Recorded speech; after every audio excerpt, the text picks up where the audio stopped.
me how great.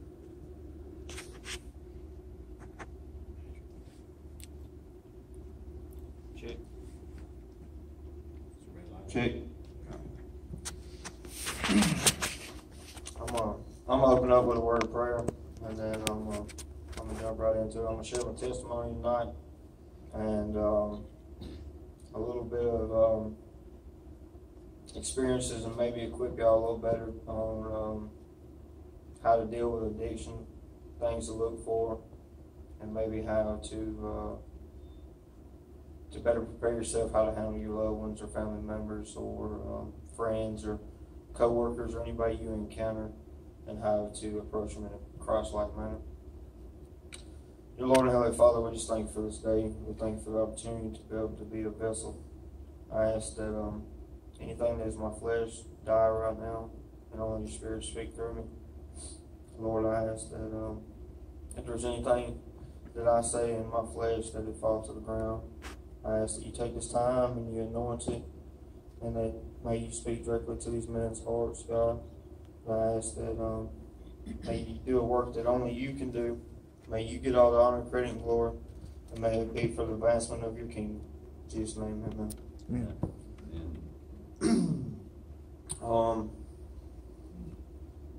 First scripture that I like to say is Jeremiah 29:13. It says, "You'll seek me and find me when you seek me with all your heart." And you'll see that come to pass as I begin to share my testimony, how true it is. Because it wasn't until I had a divine encounter with Christ that I figured out who he was, even though I was raised in church. My name is Samuel Williams. I was born in Kalamazoo, Michigan. I moved to Fayetteville, Alabama when I was 8 years old. Both of my parents were good parents, and I was raised in a good household. Parents never drank, did drugs, or even argued. I went to church every Sunday, every Wednesday. But by the time I was 10, I started smoking cigarettes. And by the time I was 12, I started drinking alcohol. Every chance I got, we would slip off or steal some of our friends' dad's refrigerator, or some cool cousins would have some white whiskey, and we would get it from them. By the time I was 15, I smoked pot for the first time. My brother let me ride with him, and which was a very unusual thing because I wasn't cool enough to ride around with him. Because little did I know he was already doing crystal meth by the time he was 12. So I wasn't cool because if you don't do crystal meth, everybody thinks you're the police. So even though I was his little brother, I wasn't allowed to be around him and around his friends. So this was a rare occurrence. I was kind of sheltered up until that point, and we went through the Silcaga projects, and he dropped down top on his Mustang, and was riding, and he snatched up his emergency brake, and him and his buddy turned around and looked at me and said, "Either you gonna hit this joint, or you gonna get out?" And at that time, like I said, I was kind of sheltered country boy, and all I knew, my reference was, if I get out, these people are gonna kill me. Because all I knew was what I seen on TV and television shows, and I know that I didn't belong over there. And so I said, okay, give it to me. And little did I know that was the beginning of the end.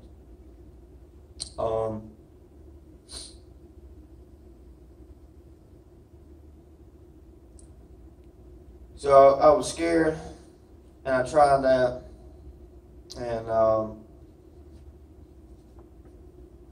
about later on that year,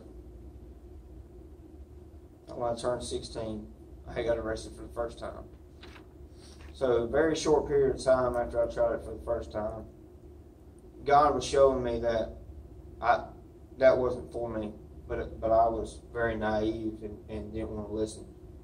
I got caught with possession. I had to go take some classes. 6 months. I got 6 months probation and rehab. When I was 17 years old and a senior in high school, it was opening day of baseball season. I was the ace pitcher, and I got caught selling a sack of weed in school. someone told on me, and I was arrested in front of the whole school during shift change or class change, and which was very embarrassing. I can remember that I was very ashamed of what I'd done. Everything I worked for was taken from me immediately, because I wanted to be a pro baseball player.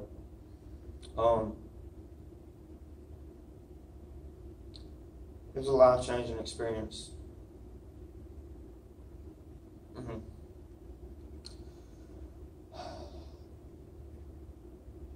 I had done a lot of self-promotion in baseball camps. I had been to pro scout camps. I had been to Alabama. I had been to all your junior colleges.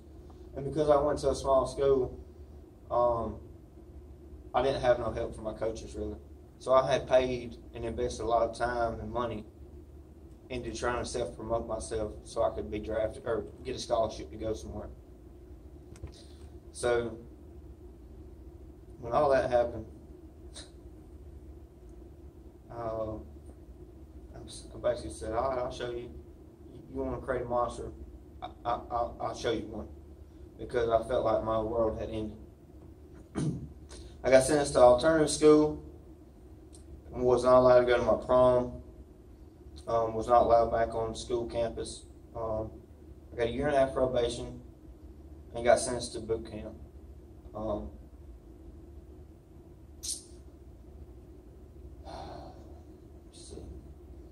So when I was struggling and I was fighting of what I really wanted to do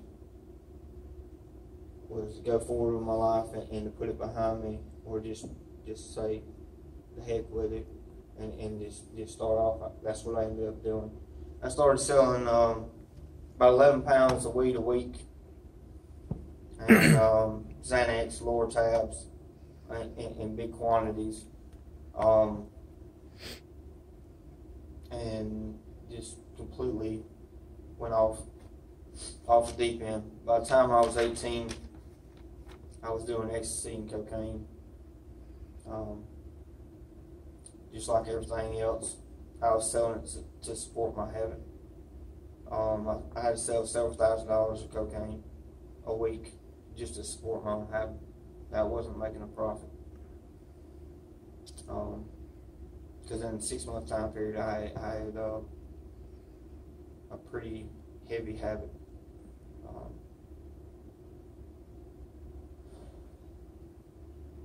I felt like I was on top of the world, and I felt like what the world had took it from me in baseball, I was replacing it in power over people's lives and controlling them, and in the dope world. I felt like I was boosting myself up because I thought that's who I was. That's who I was meant to be, because I wasn't meant to be over here, because that got taken away. So I was trying to find my identity, and I was finding my identity in the dope world. And who I thought I was. Which, little did I know, is the devil just trying to deceive me and to destroy me and kill me. Then at the age of 20, I decided to try meth because cocaine wasn't good enough. And immediately I was obsessed. It was 10 times cheaper, and it lasted 5 times longer. I was like, where's this been my whole life? At that point, because I was so strung out on cocaine, I felt like it was just a relief to find something that I wasn't just shaking and angry and mad at the world all day long. I only did it about 4 or 5 times, and I convinced someone to teach me how to cook it. He tried to warn me that it was a curse, but I was ignorant and saw power in money. And I convinced him, hey, I don't care if it's a curse, I don't care what it is. I want to learn how to do it, because I want power and control over everybody I come in contact with. Everything turned out perfect the first couple of times, and you couldn't tell me nothing. But little did I know, that was Satan's treble hook. And he was like laughing and saying, yeah, I got you now. because I'm going to let everything turn out perfect, and you're going to think you're the best at everything that you do so I can get you. Because that's what it, once you do that and you feel like you're on top of the world, and he said, all right, I got you now. Now I'm going to take you down through there and run your life. Because at the beginning, everything's fun. In March 2009, I was in the back seat of a car with my brother driving, and I got pulled over. And I had an active lab and dope on me. I took all the blame for everything else that was in the car as well. I had been cooking dope at that time for about 3 years. I've been living a double life. I fed off of it. Even though I was doing all this stuff, I still would set it down and try to live a separate life too. I got off on trying to trick people, as into believing that I was a goody two-shoes over here, but I had a party crowd over here, and I kept those friends separate. So I felt like I was winning there too, because I still went home and was presentable to my parents and my family and family functions. Up until that point, I was able to kind of control it in a sense. But right before I had got busted, my mom had kicked me out of the house. She found a lab on her property. Told me she was going to call the police or I had to go to Teen Challenge, so I grabbed a duffel bag and ran. And I was living on the streets for 6 months right before that happened. So that's when my life went downhill, and it went downhill rapidly, and then I caught a charge 6 months later because I was running from what God was trying to save me from. Anyway, I was charged with manufacturing in the first and possession of a controlled substance. I got sentenced to 2 10-year sentences, run concurrent, 10 years no good time. All that means is I'm still on parole today. IEOS in 2019. I can't get, in Alabama, you have good time. If you get 10 years with good time, you can do 3 years and it's over with. You're off paper and everything. I have to do 10 years day for day. Because that was my deal.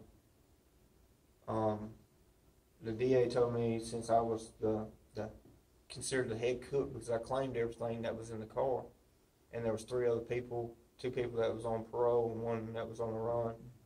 Because I was around people that had been in the dope world before, and the police knew them. They considered I was the head cook, which at that time everybody was doing it for themselves. And they said they was going to give me 25 years, or I could sign that 10-year deal. And I said, of course, let me get 10 years. I don't want 25.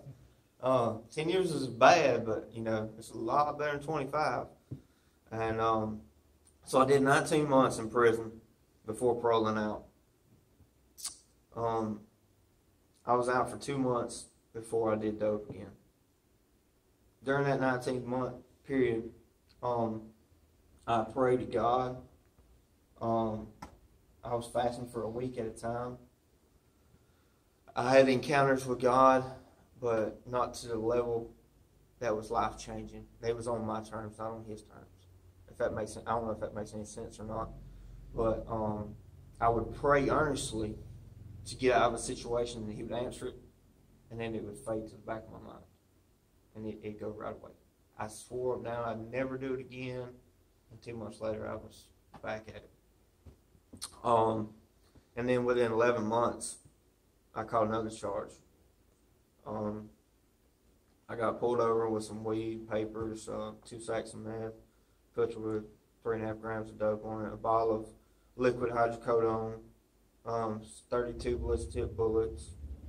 I got charged with 2 possession of controlled substance and got sentenced back to Life Tech, which is a transition facility for people supposed to be transitioning from prison back into society. It's a 7-month program.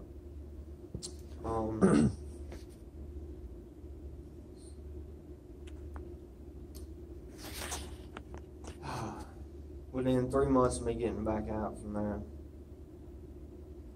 I failed a drug test. And I had to go to a halfway house. Conditions were, I had to have a a year-long program within 24 hours, or I was going back to prison. And it was going to set me off 18 months. So I found one that would take me. I was there for 6 months and got kicked out. And when I got kicked out, it was kind of circumstantial. The director and the owner didn't get along, so I was able to convince the parole officer not to send me back because he done put me in handcuffs. I said, please, please, please call the owner, David Jones. Well, the Lord got so much favor on me. I was already handcuffed in the parole office, fixing to go to jail. He called him when he got off the phone. He took the handcuffs off me and said, you can go to an outpatient rehab. So I went from supposed to be in a year-long program in a facility to letting me out and go twice a week to a 2-hour program. Lord been trying to bless me from day one. And I'm ignorant to it and resist whatever he's trying to put a hedge of protection around me, but I just break it down every time and just go right back to the devil. While I was in the outpatient, I failed another test.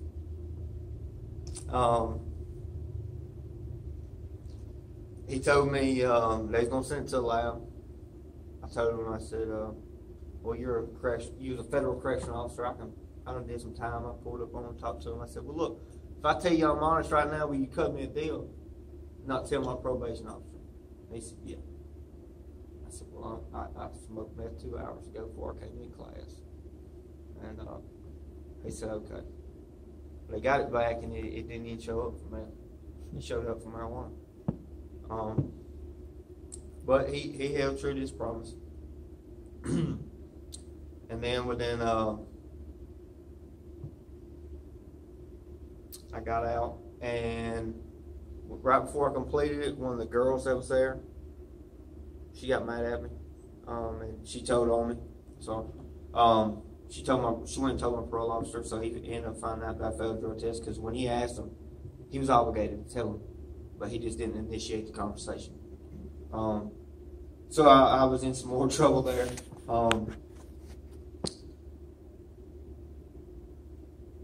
But when I failed it, I didn't slow down. I felt like I was invincible because I convinced him not to tell me. And within 4 months,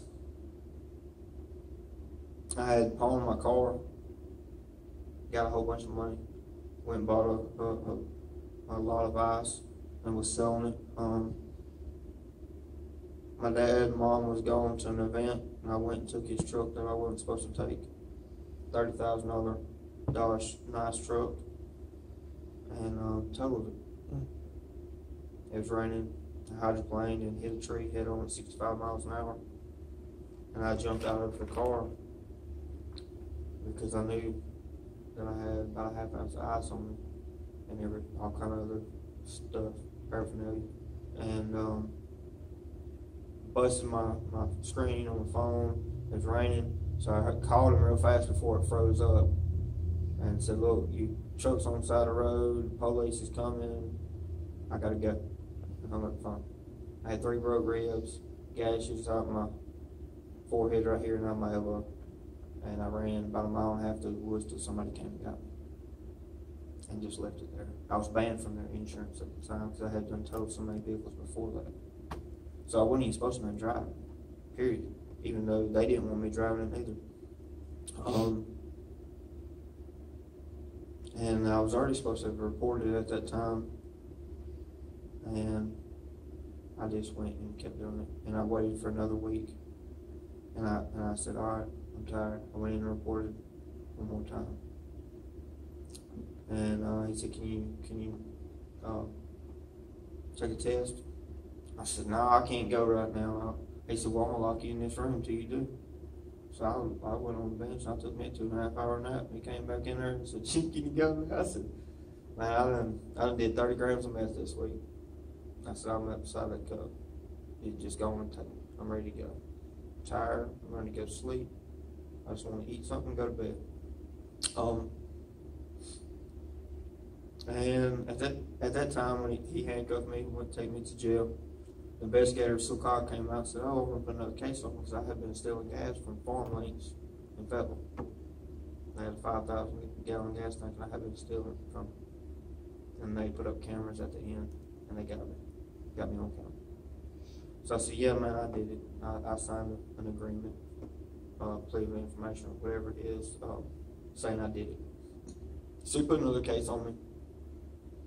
And luckily they worked with me, and I just had to pay a big fine, and then they dropped the case. But when I got to jail, I cried out to the Lord one more time, and I told him, I said, "I want to go to rehab again." He said, "Deal." He said, "You can go." And the parole board only one they acknowledge when you're on parole, like I was, is life test. The one I talked about before, I had it on been twice. It is very rare for people to go twice, but for me to go the third time would be unheard of. And there were some people in there that told me, they said, "Man, you know you're going back to prison. Plus you got fresh cases. You revoked. You got dirty. You revoked your parole, and you got a new case. There's no way possible you're not going to prison, because on paper there wasn't no way, but God made a way." Within 21 days, I was out of jail and on my way to rehab. The class started 3 days before I came, and they said they've never had nobody come 3 days late, much less for a third time. They said that it's never happened. The people in the jail would ask me, who do you pray to? Who do you pray to? I said, "I pray to Jesus." They said, "No, I pray to Jesus. You must be praying to demons." I said, "No, you obviously you don't know Jesus, or you wouldn't still be in here, because I'm gone." Because they knew my situation. A lot of them in there knew me from times before. I said, "You better get to know them." I said, "Because this is what happens when you know them and you're sincere." And so I went the next time. Within a couple of weeks after I was there, well, let me back up. When I went this time, my mom and dad, they cut me off. They said, "I'm through with you. I'm not sending you no money. I'm not coming to see you. Don't call me. We ain't going to answer your phone calls." I said, "Okay. I deserve that. I've been to 13 institutions, not different ones. I've been to 13 institutions. I deserve that. I deserved that a long time ago, but they didn't give it to me. They did in spurts, but not to the length that they did this time." So when I went a couple weeks after I was there, I didn't have no money. A buddy of mine was scoring fake weed, and he was giving me some. He said, "Here, you want to eat?" I said, "Yeah, I want to eat. I don't eat them steak patties because they got veins and arteries in them. I don't like that stuff." So I started piddling them with a little bit more. Well, after I was there about 6 weeks, a guy came in that I knew previously from Sylacauga. He was a former meth cook. Came in, and we had problems with each other. He told my brother in prison that he was going to try to kill me when he saw me. So I walked up to him. He didn't know I was there. I knew he was there because a buddy of mine came and told me. So I rolled up my sleeves. I walked up to him in the day room. I said, "Hey, buddy, what you want to do?" I bowed up on him like this right here. And I said, "What you want to do, man? I'm Joe Bob's little brother. You know me?" He said, "Hey, man, I'm a preacher." I said, "Oh, okay." He said, let's forget about all that." He said, "I'm a Christian now, and I ain't worried about none of it." He said, "Are you a Christian?" I said, "GDMF, yeah, I'm a Christian." What do you mean?" "Yeah." He said, "No." He said, "You ain't gonna walk around with me talking like that." Because I was raising my hands. I could sing all the contemporary worship songs. I could quote you some scriptures. I could even tell you some of the stories in the Bible, because I had been around it my whole life. So I felt like, I was okay, because I hadn't had that actual divine encounter with Christ. And he said, "Look, if you want to be with me, we're gonna work on you, and I'll disciple you." So he said, I was betting on every game there was. I run all the boards. I run a store. If you want to bet on a game, you can't solve me. That's just the way it was. I was selling the fake weed. I was doing other things. I cussed like a sailor. I was smoking cigarettes. I smoked 2 to 4 packs of cigarettes a day. All of it gone. The cigarettes was probably the easiest thing I did. I just got to take them from me. The next morning it was gone. Simple. Never had another craving for them. I went out there in the little smoke pit and said, "Hey, how y'all doing? I don't smoke no more." They blowing smoke in my face. Didn't even bother me. When God takes something from you, He can take it from you. That's all it takes. The gambling. I told him. I said, "Hey, y'all, I don't bet no more." They said, "Yeah, that's funny." He said, "You want to bet?" I said, "No." That took weeks and weeks and weeks. And different people that I bet with would come up to me, ask me, "Hey man, you want to bet on this game? You want to bet on that game? You want to run the race board this week? What you want to do?"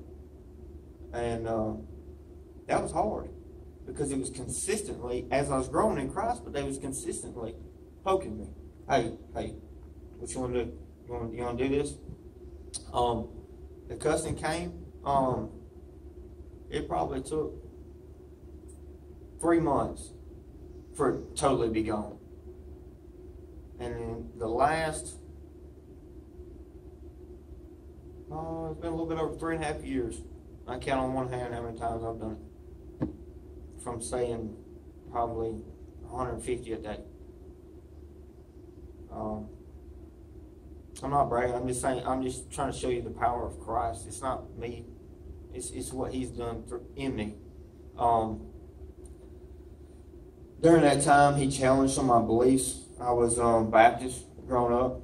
I wasn't proclaimed Baptist, but we went to a Baptist church because my mom knew all the people there, and they were good people. But I'm not a pew sitter. Nothing against Baptists. They're still Christians. I still accept them. They're still going to go to heaven. But that ain't for me. I need a little more. God, all that I've been through, I need more radical transformation and supernatural power to keep me in Christ. I can't sit on the pew the rest of my life and say, all right, I'm going to heaven. I need to get up and do something. I need the power of Christ to be in front of me. I want the supernatural to take place around me. It don't even have to be me involved, but I want to see it take place around me. I want to see people's lives transformed. Because before then, that's what I sat in the pew. And then nothing happened. I did drugs all the time. I could go to church. I went to church high. I can't do it no more. Not when you for real have a divine encounter with Christ. You ain't gonna go to church high. I promise you. I promise you, He won't let you. I had a guy there ministering. He had been there 15 years in prison. He was transferring out back into society. He was very gifted and supernatural, very seasoned. Had encounters with demons and casting out and healing people and everything. One morning I had got up and I was in my getting out of my bed. I was cleaning my ears out. And I stuck Q-tip in there and somebody knocked on my door. So I went and walked to the door. And when I came to the door like this, I hit it and it punched inside my ear. Busted my eardrum. It was bleeding. Immensely hurting.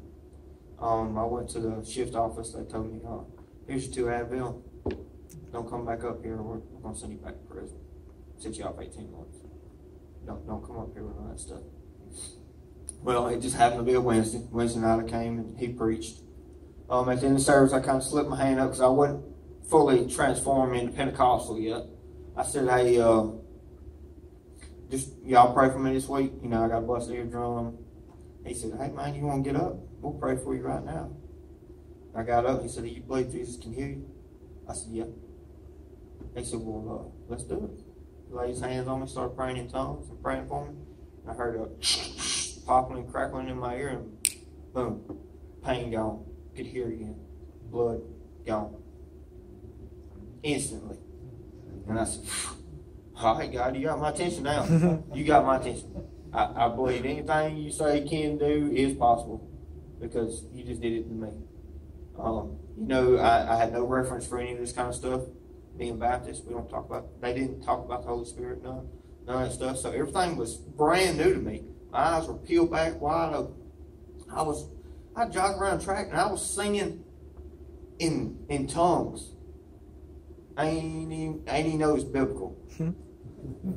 I went to the pastor that seasoned supernaturally, and I said, "Hey man, I'm doing this. Is this okay?" I don't even know. He said, "Yeah, hold on, I got you."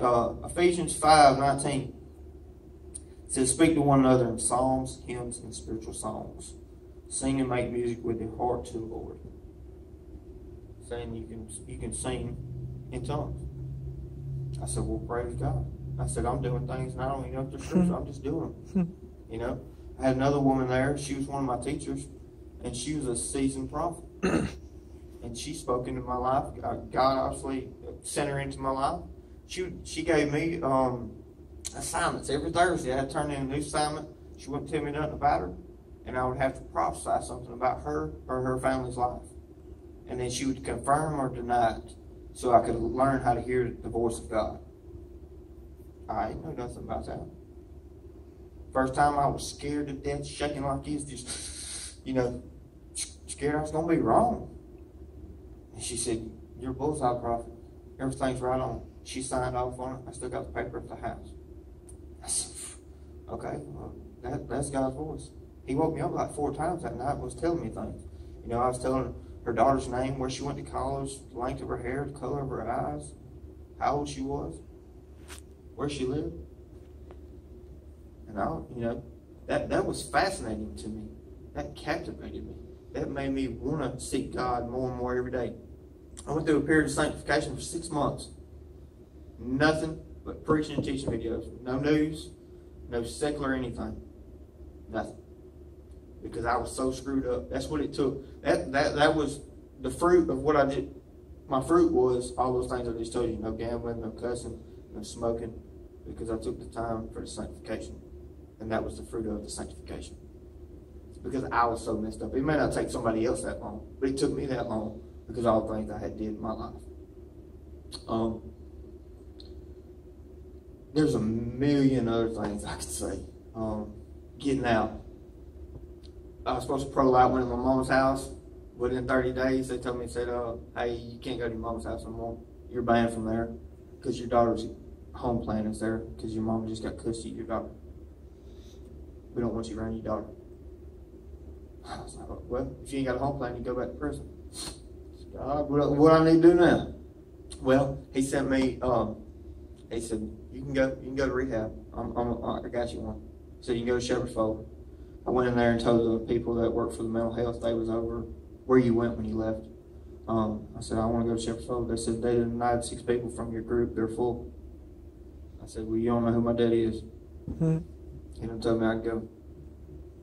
They said, "Well, I don't even know why we're going to let you fill out this paperwork, but here you go. But you got to fill out 3 more." I said, "Well, if that's what it takes to peace, y'all, I'll do it."